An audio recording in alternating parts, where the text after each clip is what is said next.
Bildiyim qədər bu hücum Kürdistan ərazisində olub. Kürdistanın da ola bilsin orada PKK uzantıları var və bu günləri istər Suriyada, istər İranda e, PKK-ya bağlı olan bir çox silahlı qüvvələrin fəaliyyət göstərdiyi bilinir. Görünür İran içində də sabitliyin pozulmasında bu faktordan istifadə olunur.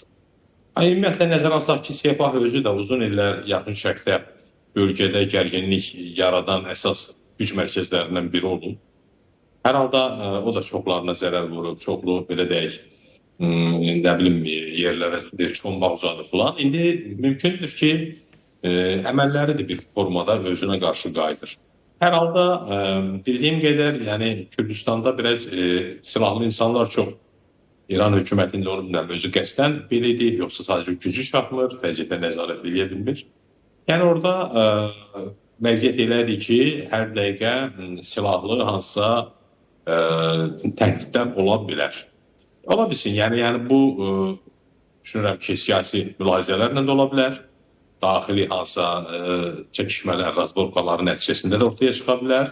Eyni zamanda beynəlxalq vəziyyətlə də əlaqəli ola bilər. Bilir ki, İran bu dəqiqə İsrailin, Amerikanın hədəfindədir.